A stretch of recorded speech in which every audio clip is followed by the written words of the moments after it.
Magandang araw mga kaibigan. Pag-usapan natin ang medyo nakakabahalang pangyayari sa bansa. Maglalagay sa atin sa alanganin. Ito po ang pagdating ng 300 Afghan nationals dito sa Pilipinas sa araw na ito. Ito po sa balita ng Associated Press, AP.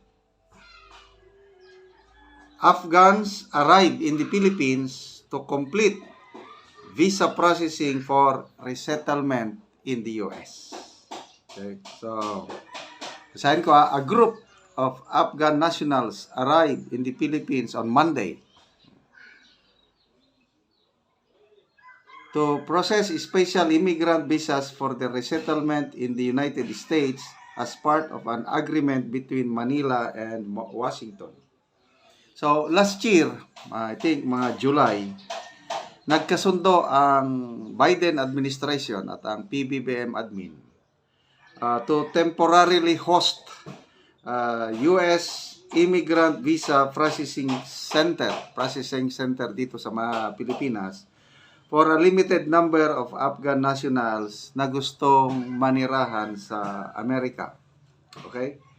So, DFA spokesperson Teresita Daza, sabi niya na ang mga Afghan nationals na dumating sa Pilipinas sa araw na ito were provided entry visas. Kahapon pala dating kasi 'di ba Martes na ngayon. So may entry visas na natapos na po sila ng extensive security vetting and undergone full medical screenings prior to their arrival. Ang US government ang shoulder sa cost of their stay in the Philippines, itong 300 Afghans, to include their food, housing, security, medical, and transportation expenses. However, ang DFA spokesperson, she did not specify how many Afghans arrived or how long the visa processing will take. Under Philippine rules, visa applicants can stay for no longer than 59 days. Okay. Basta sa ibang balita, 300 na Afghanistan ang dumating last Monday. Okay, a senior Philippine official told the Associated Press last year that only 150 to 300 applicants would be accommodated in the Philippines under the one-time deal. So ito na, yung one-time deal na 300 Afghans dumating na. The Afghan national seeking resettlement primarily worked for the US government in Afghanistan or were deemed eligible for US special immigrant visas but were left behind when Washington withdrew from the country and Taliban militants took back power in a chaotic period in 2021. Pag-upo ng Biden administration, pinull out ang mga American forces sa Afghanistan kaya nagkagulo. Ito na ngayon, itong mga Afghan nationals na nandito sa bansa natin ngayon work for US government. So, ito ang problema. January 20, uupo na si President Trump. Okay? So, ang tanong, paano kung hindi i-honor ni President Trump ang kasunduan ng Biden administration at ang PBBM admin? May post hinahanap ko yung post nag-post si Jay Sonsa tungkol nito Paano kung hindi i-honor? Okay? Anong mangyayari sa mga itong 300 Afghan nationals na ito?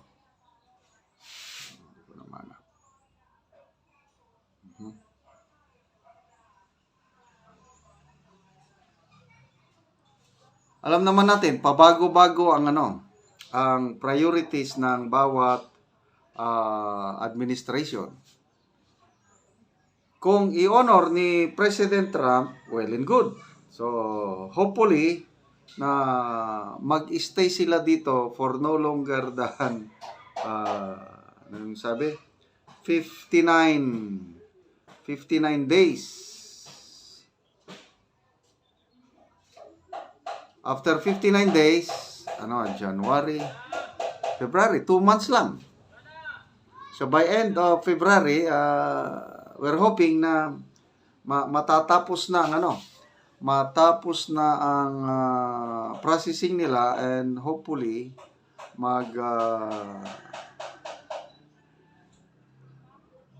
palipad na sila ng Amerika. Okay. Po ito na.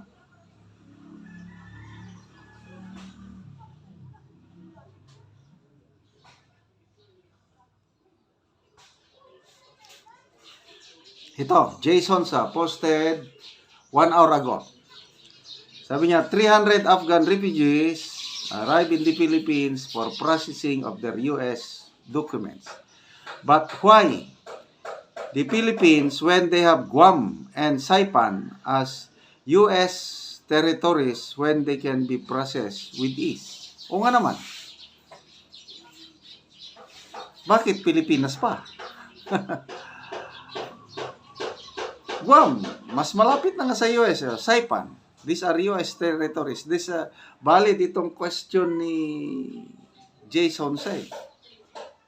Bakit pa dito sa Pilipinas? Paano? Ito na yung tanong niya. Paano kung magbago ang patakaran ng Trump administration and not allow these people entry in the mainland USA? We will be forced to host these refugees. Napaka-istrikto ng Trump administration tungkol sa immigration. Kaya nga nanalo siya doon sa kanyang platform na paalisin ang mga illegal immigrants doon. Kasama na ang mga Pinoy.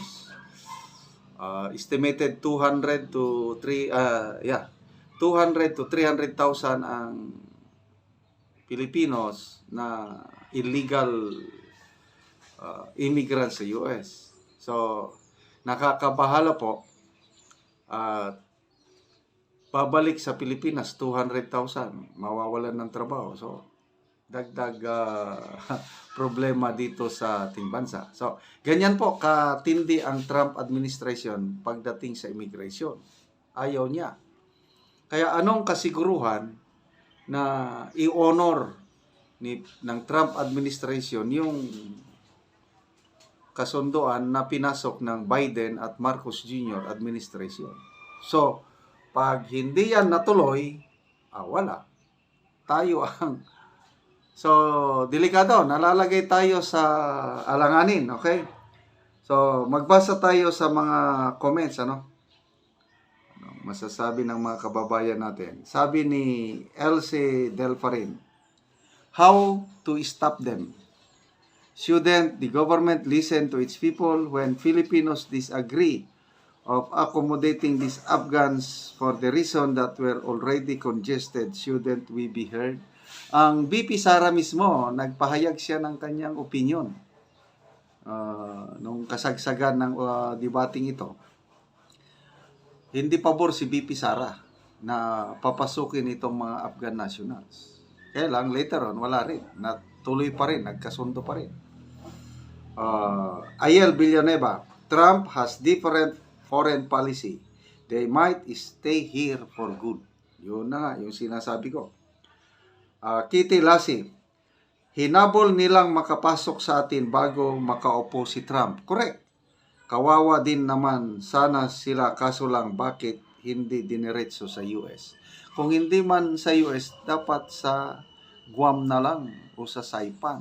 Ang daming US territories na pwedeng